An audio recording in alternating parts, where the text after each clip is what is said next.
오늘 말씀의 제목은 복음에 대하여입니다. 여러분, 오늘도 이 선포되는 예수 그리스도의 복음이 우리 심령 가운데 깊숙하게 새겨질 수 있기를 예수님의 이름으로 축복합니다. 사도 바울이라고 하면요, 사도 바울, 신약 성경 27권 중에서 13권을 기록할 정도로 하나님께서 마음껏 사용하신 하나님의 종이다라고 말할 수가 있을 것 같습니다.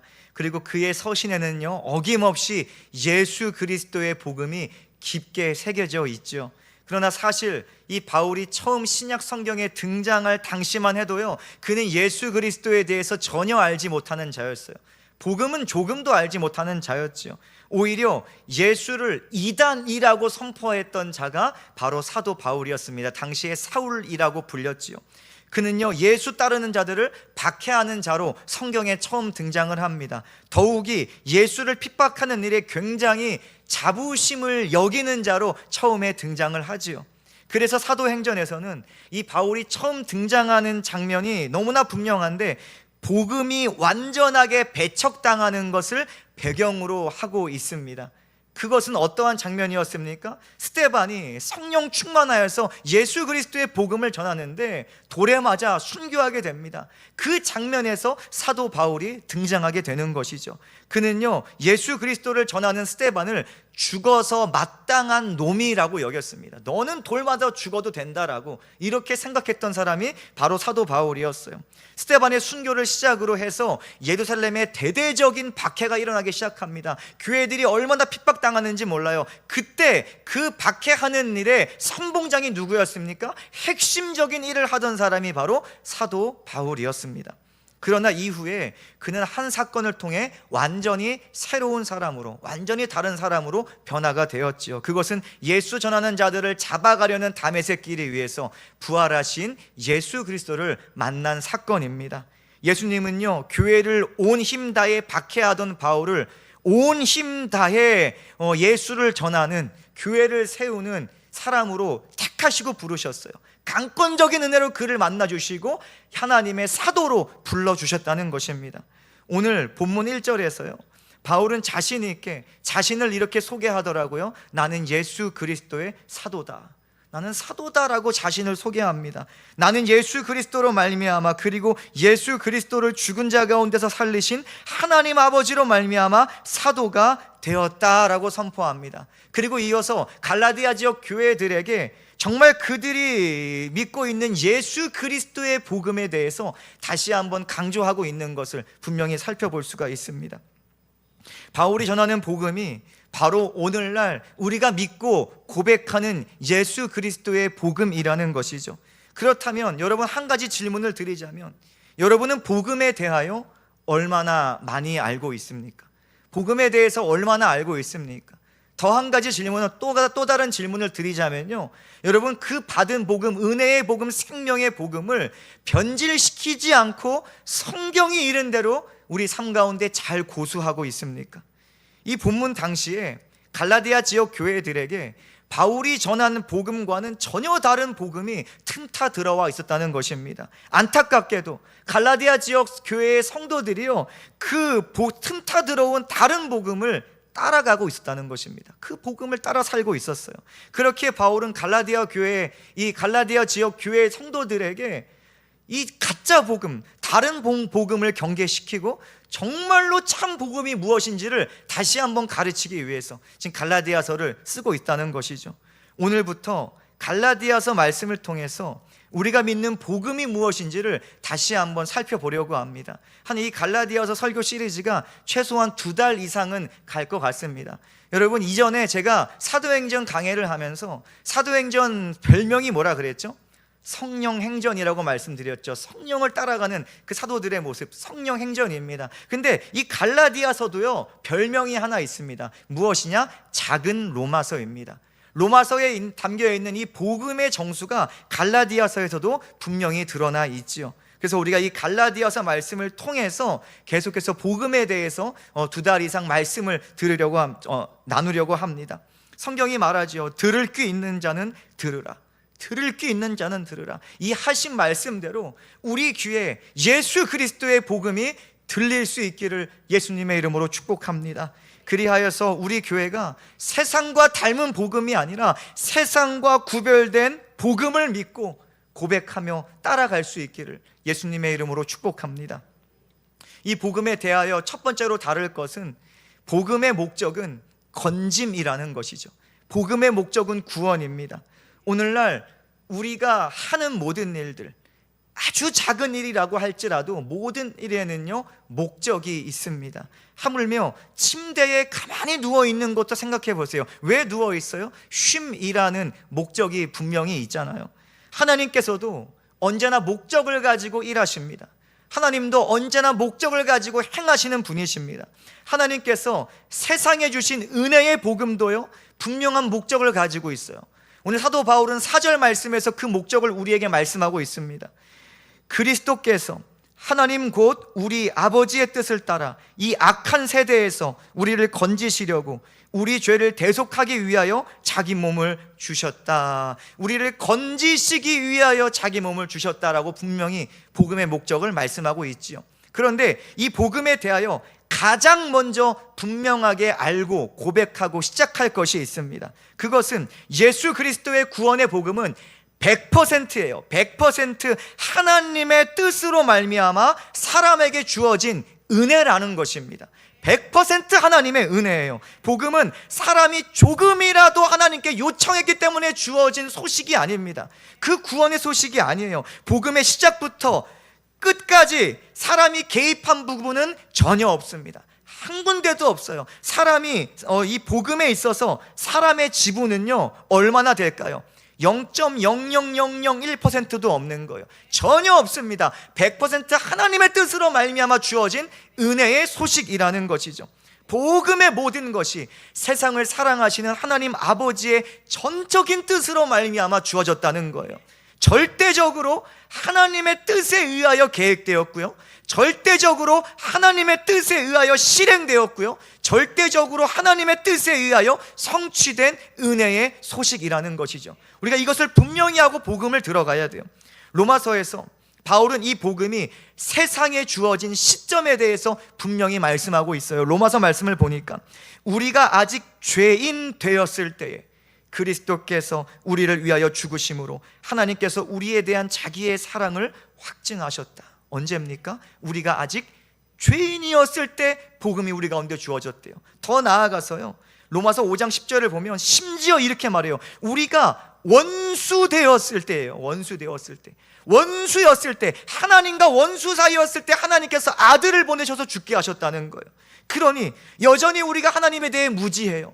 그래서 하나님을 찾지 않아요. 여전히 하나님을 거부해요. 하나님을 대적하며 살아갑니다. 그런데 그때 하나님께서 우리를 위해서 하나뿐인 독생자 예수 그리스도를 이 땅에 보내셨다는 것입니다. 복음의 시점을 우리에게 분명히 말씀해 주고 있어요. 이어서 바울은 하나님께서 예수 그리스도를 이 땅에 보내신 목적에 대해서 분명히 선포합니다. 이 악한 세대에서 우리를 건지시려고 우리 죄를 대속하시기 위하여 자기 몸을 주셨다. 여러분, 우리가 살아가는 세상을요 가만히 들여다보세요. 가만히 성경을 통해서, 성경을 근거로 묵상해 보세요. 생각해 보세요. 아담의 범죄로 인하여 죄가 세상에 들어온 후로, 이 땅에 들어온 후로요 지금까지 세상은 늘 악했습니다. 그것이 성경이 말하는 진리예요. 아담으로 말미암아 죄가 이 땅에 들어온 후로, 죄가 세상에 들어온 후로 세상은 늘 하나님 앞에 악했어요. 그런데 바울 당시만 악한 세대가 아니라 오늘날의 세대도요 하나님을 거부하는 악한 세대인 것입니다. 오늘날의 세상도요 악한 세상인 거예요. 그렇기에 하나님은 사람을 악한 세상에서 건지시기 위해서 예수 그리스도를 우리 가운데 보내신 것이죠. 모든 사람이 죄 아래에 있는 악한 세상에 빠져 있는 상태였기 때문에 그래요. 모든 사람이 세상 속에, 이 죄 가득한 세상 속에 인생의 닻을 내리고 살아가기 때문에, 돛을 내리고 살아가기 때문에 하나님께서 그 인생을 구원하시기 위해서 이 땅에 예수 그리스도를 보내신 것입니다. 죄의 문제에 대한 해결이 없이는, 죄의 문제에 대한 해결이 없이면 그 누구도 죄된 세상 가운데서 탈출할 수 없기 때문에, 구원받을 수 없기 때문에, 스스로의 힘으로든 스스로의 능력으로는 도저히 이 세상 가운데 건진받을 수 없기 때문에 하나님께서 예수 그리스도를 이 땅에 보내셨다는 것이죠. 심각한 것은요, 많은 인생들이요 자신이 죄에 빠져 살아가는 것을 알지 못한다는 것입니다. 많은 인생들이 그래요. 더 심각한 것이 뭔지 아세요? 그 어떤 사람도 악한 세상에서 스스로 탈출할 수 없다는 사실입니다. 내가 죄인인 것을 알아도 나의 힘으로, 나의 물질로, 나의 노력으로 그 누구도 죄에서 벗어날 수 없는 거예요. 그러므로 하나님의 목적은 사람을 묶고 있는 죄의 사슬을 완전히 끊어버리고 죄 아래 세상으로부터 사람을 건지시려는 데 있다는 것입니다. 이것에 대해서 조금 더 설명을 해드리고자 해요. 악한 세대에서 건진다는 것은, 건진다는 것, 우리가 건진다고 하는 것은 이렇게 들어서 옮기는 거 아닙니까? 사람을요 죄 아래 세상에서 건져내서 죄 없는 다른 세상으로 옮긴다는 의미가 아니에요. 이런 의미는 아닙니다. 뭐 죄 없는 세상을 살아가지만 더 이상 여기에 살아가지 않아도 돼, 세상에서 건져서 전혀 죄 없는 또 다른 세상으로 우리를 건져주신다는 의미는 절대로 아닌 거예요. 우리가 예수 그리스도를 믿은 후에 전혀 다른 세상을 살아가고 있습니까? 여러분, 전혀 다른 세상을 살아가고 있어요? 아니잖아요. 우리의 삶의 자리는 여전히 똑같아요. 우리는 여전히 삶의 쳇바퀴를 살고 있어요. 예수 믿기 전이나 예수 믿은 후나 우리는 여전히 같은 세상을 살아가더라는 것입니다. 그렇다면 건짐은 무슨 의미입니까? 건짐은 대체 어떤 의미예요? 이것은 악한 세상 안에 살아가지만 그 악한 세상 안에 속하지 않게 되었음을 의미하는 것입니다. 그래서 예수님은요 세상에서의 자신의 위치와 예수님 자신이 왜 십자가를 지셨는지 분명히 말씀하고 있어요. 요한복음 17장을 보면 내가 비옵는 것은 그들을 세상에서 데려가시기를 위함이 아니요 다만 악에 빠지지 않게 보전하시기를 위함이니이다. 내가 세상에 속하지 아니한 같이 그들도 세상에 속하지 아니하여 사옵나이다. 예수님께서 뭐라고 말씀하세요? 이들을 이 악한 세대에서 건져서 죄 없는 세상으로 옮겨달라는 것이 아니라 이들이 이 악한 세상에서 살아가지만 그 죄에 빠지지 않도록 하나님께서 붙들어 달라는 거예요. 구별된 인생으로 살아가게 해달라는 것입니다. 그래서 복음의 목적은요 우리가 분명히 알아야 돼요. 이 복음의 목적은 현재 우리를 악이 없는 세상으로 구출하여 옮기는 것이 아니에요. 그것은 복음의 목적이 아닙니다. 성경이 말하는 것이 아니에요. 오히려 이 세상에서 악한 세대에서 구별된 자가 되게 하는 것이 복음의 목적이라는 것입니다. 분명히 성경이 가르치고 있는 진리가 이거예요. 악한 세상을 살아갈지라도 그 세상에 휩쓸리지 아니하고 구별된 자로 살아가는 것입니다. 죄로부터 건져내어서 죄로 가득한 세상에서 죄의 노예로 살지 않게 하는 것이 바로 복음의 목적인 거예요. 더 나아가서 이제는 예수 그리스도 안에서 성령을 따라서 하나님 아버지께 순종하는 삶을 살게 하는 것이 복음의 목적인 것입니다. 그러니 이 복음에는요 소극적인 목적도 있고 상당히 능동적이고 적극적인 목적도 있는 거예요. 소극적인 목적은 무엇입니까? 이 악한 세상에서 속하지 않고 악한 세상에 끌려가지 않는 것이 소극적 목적이라고 한다면, 적극적이고 능동적인 목적은 성령을 따라서 하나님께서 원하는 삶까지 나아가는 것, 그것이 복음의 적극적인 목적이라는 것입니다. 여러분, 오늘 우리는요 이 복음의 목적을 분명히 알아서 우리가 세상에서 건진받는다고 하는 것은 세상에서 구별된 자로 살아간다는 의미라는 것을 기억하면서 이번 한 주 구별된 거룩한 삶이 우리 삶의, 우리 가정 가운데, 우리 교회 가운데 드러날 수 있기를 예수님의 이름으로 축복합니다. 예수 믿는 우리는요 앞으로도 악한 세대 안에 살아가야 됩니다. 이것이 진리예요. 어쩔 수가 없는 거예요. 악한 세대 안에 우리는 살아갑니다. 우리 자녀들도 계속해서 악한 세상 속을 살아갈 수밖에 없지요. 우리는 날마다 넘쳐나는 악한 가치와 문화를 계속해서 직면하게 될 거예요. 반성경적인 가치와 창조 질서를 파괴하는 가치를 계속해서 마주하면서 살아가게 될 것입니다. 여러분, 이것을요 요한계시록에 나오는 교회들이 보여주고 있어요. 그 교회들이 속한 상황이 똑같았어요. 오늘날 우리보다 더하면 더했지. 어쩌면 더하면 더했지. 똑같은 원리를 다루고 있습니다. 요한계시록 2장을 보면요, 2장 12절부터 보면 버가모 교회가 나옵니다. 버가모 교회에게 말씀하시기를, 그 교회가 어디에 있었냐 하면요, 성경이 이렇게 표현해요. 주님께서 사탄의 권자가 있는 곳이다라고 말씀하세요. 그러니까 버가모 교회가 위치한 그 지역이요, 사탄의 권자가 있는 곳이래요. 온갖 우상들이 즐비한 곳, 하나님을 대적하는 것으로 가득 찬 곳이 버가모 교회가 세워진 곳입니다. 그때요, 안디바가 순교합니다. 성경에 나와 있어요. 안디바는요, 버가모 교회의 담임 목회자로 보입니다. 어쨌든 이 안디바가 그 사탄의 권자가 있는 곳에서, 사탄의 집에서 죽임을 당했다라고 성경이 말해요. 주님께서 그 사건을 기억하시는 거예요. 그러면서 그들을 칭찬하시는데, 안디바가 사탄의 집에서, 사탄이 거하는 곳에서 죽임을 당할 때에도 너희 성도들은 믿음을 잃지 않았다, 이렇게 말씀을 하시는 거예요. 이 말이 무슨 말입니까? 여러분, 버가모 교회, 이 교회는요, 이 당시에 소아시아 교회는요, 악한 세대 가운데 둘러싸여 있어요. 그러나 악한 세대 가운데, 그 악한 세대가 말하는 대로 휩쓸려가는 교회가 아니라 구별된 교회였다는 거예요. 그 악한 세대 가운데 살아가지만 그 가운데 속하지 않고 오직 하나님만을 위하여 구별된 존재들이 바로 버가모 교회의 성도였다는 것을 주님께서 요한계시록을 통해서 우리에게 말씀해 주고 계십니다. 어떻게 가능합니까? 복음이 우리를 악한 세대에 속하지 않도록, 끌려가지 않도록, 그 가운데 굴복하지 않도록 우리를 모든 죄에서 건져내셨기 때문입니다.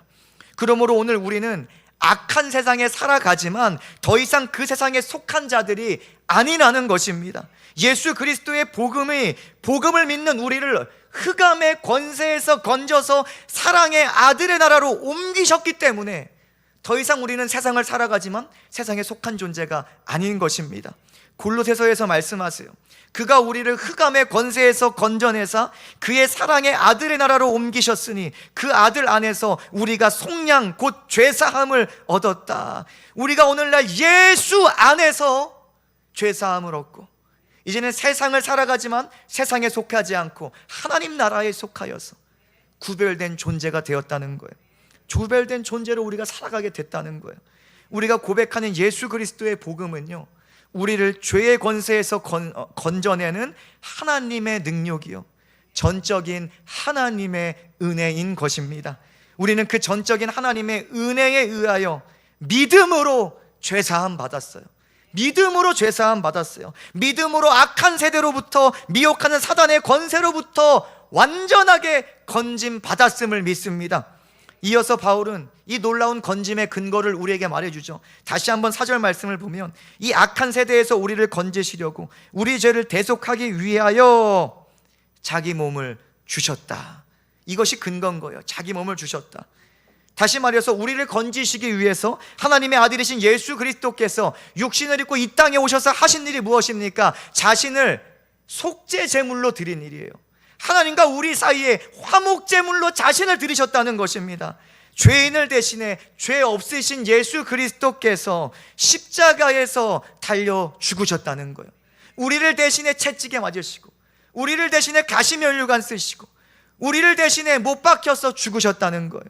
예수 그리스도께서 대신 감당하신 그 모든 죄는요, 당시 예수님과 관계하던 사람들의 죄만을 말하는 것이 아닙니다. 그 어떤 죄를 말하는 것인가? 이전에 존재했고 현재 존재하고 있고 앞으로 존재할 모든 사람들의 죄를 말하는 것입니다. 모든 사람들의 죄를 대신 지시고 십자가에서 피 흘리셨다는 거예요. 예수 그리스도는 사람의 모든 죄를 대신 지시고 그 모든 죄의 값을 자신의 죄 없는 생명으로 완전하게 치르셨어요. 그리고 다시 사흘 만에 살아나심으로 죄와 사망에 대한 완전한 승리를 선포하신 것입니다. 죽음의 권세에 대한, 어둠의 권세에 대한 완전한 승리를 선포하시고 그들을 짓밟으신 거예요. 죄를 짓밟으시고 사단을 짓밟으시고 죽음의 권세를 짓밟으셨다는 것이죠. 죄는 더 이상 예수 믿는 성도를 주장하지 못하는 거예요. 예수와 연합하여서 예수 안에 살아가는 성도들을요, 주장할 수가 없는 거예요. 왜냐? 예수님께서 승리하셨기 때문에, 예수님께서 그들을 짓밟으셨기 때문에. 예수 믿는 우리는 더 이상 죄에 매여서 세상에 끌려가는 존재가 아니라는 것입니다. 이제는 예수 안에서 성령에 매여서 세상을 밝히는 존재가 된 것입니다. 로마서 6장 14절에 이렇게 말합니다. 죄가 너희를 주장하지 못하리니 이는 너희가 법 아래 있지 아니하고 은혜 아래에 있습니다. 여러분, 성경이 우리에게 분명히 선포합니다. 예수와 연합한 자, 예수 안에 있는 자, 예수 믿는 자들, 더 이상 죄가 너희를 주장하지 못한다. 그것은 예수의 승리가 우리의 승리이기 때문입니다. 예수께서 짓밟으신 그 승리가, 완전히 꺾어버리신 죽음의 권세를 향한 승리가 오늘날 믿는 우리의 승리가 되었기 때문입니다. 오늘 우리는 우리가 건짐받았다는 은혜를 잊지 말아야 돼요. 이번 한 주 살아가면서 예수의 은혜로, 그 십자가의 은혜로, 믿음으로 말미암아 오늘 내가 살았다, 내가 오늘 자유하게 되었다, 오늘 내가 해방되었다, 내가 건짐받았다라는 이 은혜 잊으면 안 된다는 것이죠. 예수 대속의 보혈로 말미암아 믿는 우리의 죄는 완전히 씻긴 줄로 믿습니다. 죄의 사슬은 완전히 끊어져 버렸습니다. 우리의 원수는 우리 앞에 완전히 무릎 꿇었습니다. 예수님께서 하셨고 우리는 믿음으로 그 승리에 동참한 자가 되었습니다. 이번 한 주도 죄가 씻겨서 악한 세대에서 건짐받은 성도답게 살아갈 수 있기를 바랍니다. 세상을 살아가지만 세상에 속하지 않고 세상과 구별된 거룩이 우리의 삶에, 우리의 가정에 드러날 수 있기를 예수님의 이름으로 축복합니다. 우리 두 번째로 복음에 대하여 다룰 것은, 복음은 달마다 방해를 받는다는 것입니다. 계속해서 방해를 받아요. 바울이 편지하는 갈라디아 지역의 교회들은 사도 바울이 1차 전도 여행 때 방문하고 복음을 전했던, 그리고 교회가 세워졌던 지역이죠. 지도를 한번 보여드릴게요. 사도행전 강의를 할 때 했던 지도에 제가 조금 더 가미를 했습니다.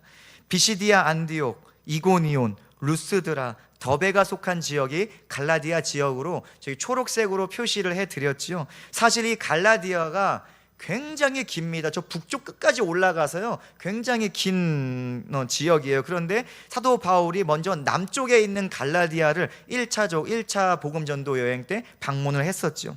사도행전을 보면요, 저 지역에서 전도할 때에 유대인들이요 바울을 쫓아다니면서 얼마나 핍박했는지 몰라요. 특별히 저기 루스드라 보이세요? 루스드라에서 어떤 일이 일어났습니까? 바울은 돌에 맞습니다. 수없이 돌에 맞아서요 기절을 해요. 정신을 잃습니다. 온몸이 피투성이가 돼요. 오죽하면요 사람들이 이제 저 사람 죽었다, 이제 바울 죽었다고 피투성이가 된 바울을 들고요 성 밖으로 내던지는 장면까지 나옵니다. 그런데요 바울이 하나님의 은혜로 죽지 않고 살았어요. 살아가지고 일어나서 저 같았으면, 연약한 저 같으면 안 되겠다, 이제 안디옥으로 도망했다가 몸 좀 다시 추린 다음에 가야겠다라고 생각할 테지만 사도 바울은요 정신 차리자마자 어디로 갑니까? 피투성이가 된 몸을 이끌고 더베로 가요. 더베로 가서 계속해서 예수 그리스도의 복음을 전하더라는 것입니다. 이처럼 바울이 생명을 아끼지 않고 예수 그리스도의 복음을 전하던 곳이 갈라디아 지역이었어요. 그리고 그곳에 주님이 머리 되신 교회가 세워졌다는 것입니다. 그런데 이 복음을 전하고 교회가 세워진 후 얼마 지나지 않아서 바울에게 청천벽력 같은 소식이 들려오는 거예요. 6절을 한번 볼게요. 그리스도의 은혜로 너희를 부르신 이를 이같이 속히 떠나 다른 복음을 따르는 것을 내가 이상하게 여기노라. 바울이 도무지 이해가 안 되는 거예요. 자신이 생명 다해 복음을 전한 지가 얼마 되지도 않았어요. 사실 얼마 되지도 않았는데 갈라디아 지역 성도들이요 바울이 전한 복음과 전혀 다른 복음을 따라가고 있다는 그 소식이 바울에게 들린 거예요. 바울이 안디옥으로 돌아간 후에 어떤 이 율법주의자들이 이 갈라디아 지역 안으로 들어왔습니다. 그래서 그들이요 엉뚱한 복음을 가르치기 시작했다는 거예요. 그것은 이런 거예요. 예수 그리스도를 믿는 믿음만으로는 구원받을 수가 없다. 그것으로는 뭔가 부족하다, 뭔가 좀 더해야 된다. 복음에 자꾸만 엉뚱한 것을 더해서 가르쳤다는 거예요. 이들은 사람이 구원을 받으려면요 할례를 받아야 한다고 주장했어요. 너네 할례 받아야지 구원받을 수가 있어, 너희 율법을 준수해야 돼 라고 계속해서 가르치는 것입니다. 안타깝게도 이 갈라디아 지역 성도들은요, 율법주의자들이 전하는, 유대인들로 보여요, 율법주의자들이 전하는 다른 복음에 순식간에 마음을 빼앗겼다는 것입니다. 그래서 바울은 이 일에 대해서 상당한 불쾌감, 상당한 분노, 상당한 안타까움을 다 내비치고 있는 거예요. 내가 이상하게 여긴다. 도저히 이해가 안 되는 거예요. 너네 대체 지금 뭐 하는 거야? 나는 이해가 안 되네. 바울이 지금 이러고 있는 거예요. 그리고 이어지는 7절에서 다른 복음에 대한 분명한 입장을 선포하고 있죠. 7절을 보겠습니다. 다른 복음은 없나니 다만 어떤 사람들이 너희를 교란하여 그리스도의 복음을 변하게 하려 함이라. 여러분, 이 구절이요, 갈라디아서의 핵심 구절이기도 합니다. 그래서 표시해 놓으실 분들은요, 표시해 놓으세요. 다른 복음은 없다. 다른 복음은 없다. 우리가 강력하게 우리가 믿어야 될 줄 믿습니다. 다른 복음은 없대요. 이 말은 오직 복음은 하나밖에 없다는 거예요. 복음은 오직 하나라는 거예요. 바울이 전한 복음과 율법주의자가 전한 복음이 둘 다 진리가 맞지만 종류가 다를 뿐이라는 말이 절대로 아닌 거예요. 절대로 아닌 거예요. 바울의 복음도 맞고 율법주의자들이 전한 복음도 맞고 둘 다 맞는데 다른 복음이야 라고 말하는 게 절대로 아닌 것입니다. 여러분, 바울이 말씀하는 것은, 선포하는 것은 다른 복음은 없다라고 선포하는 것입니다. 바울 자신이 전한 복음, 예수 그리스도를 믿음으로 말미암은 구원을 선포하지 않는 복음은 그 자체로 가짜라는 거예요. 다른 복음이라는 말이요, 가짜 복음이라는 거예요. 다른 복음이 아니라 가짜 복음. 할례를 통해 구원받고 율법을 지킴으로 구원받는 다른 복음은 애초에 복음이 아닌 거예요. 가짜 복음이라는 거예요. 다른 복음은 존재하지 않는다라고 사도 바울은 강력하게 선포하는 것입니다. 그러함에도 율법주의자들은 계속해서 갈라디아 지역 교회 성도들을 교란시켰어요. 끊임없이 교란시켰어요.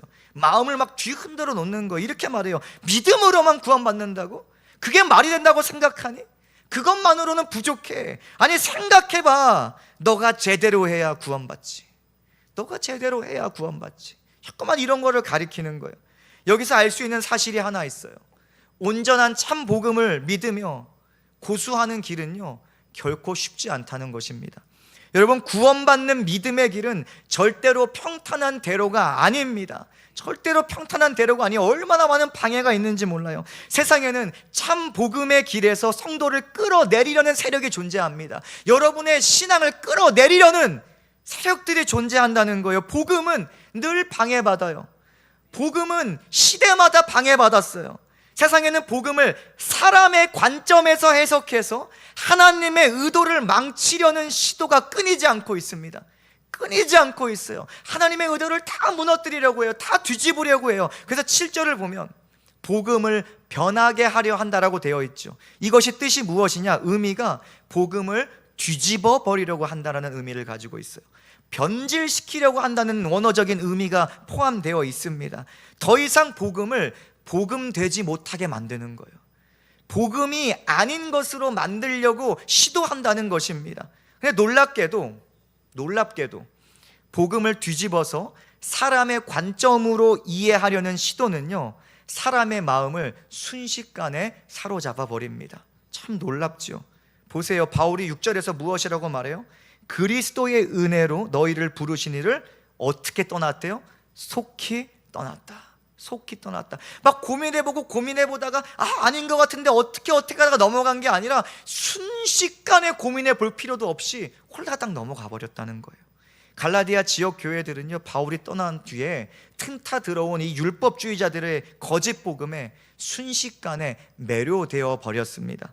사실 지극히 사람의 관점에서 보면요, 우리 연약한 사람의 관점에서 보면 율법주의자들이 주장하는 가짜 복음은 상당히 매력적입니다. 정말 매력적이에요. 가짜 복음은 매력적입니다. 그것은 구원의 공로를 사람에게 돌리기 때문에 그렇습니다. 보세요. 내가 할례 받으면, 내가 율법 지키면, 내가 행하면, 내가 견디면, 내가 참으면, 내가 이거 행하면 계속해서 구원의 주어가 누구에게 있어요? 나에게 있어요. 사람에게 있어요. 내가 뭐 하면 구원받는다는 거예요. 이와 같이 나 하기 나름인데 얼마나 매력적입니까? 어떤 일에 있어서 나의 행위에 따른 가능성을 본다는 것은 사람에게 굉장히 매력적인 일입니다. 이게 심리학에서도 이것을 다룹니다. 일반적으로 사람은요 자신이 어느 정도 할 수 있다고 생각하는 영역에 흥미와 매력을 느껴요.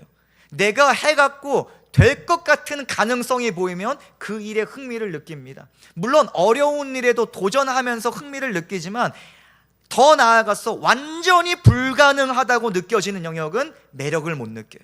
오히려 무능력하게 됩니다.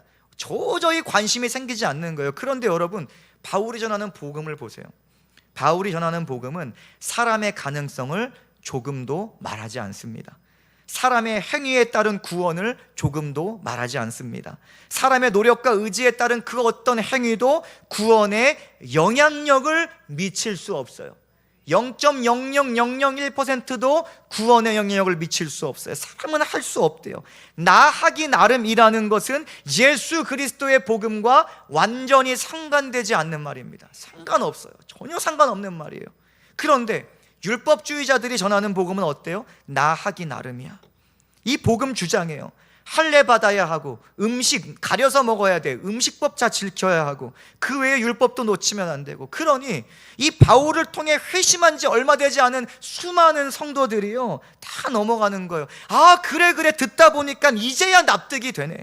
이제야 뭐가 좀 내 머릿속에 그려지네. 내가 할 수 있다는 생각이 조금 그려지네. 속이 뻥 뚫리네. 문제는 나였네. 문제는 나였네. 내가 잘해야 구원받는 거였어. 아니 결론이 이렇게 되는 거예요.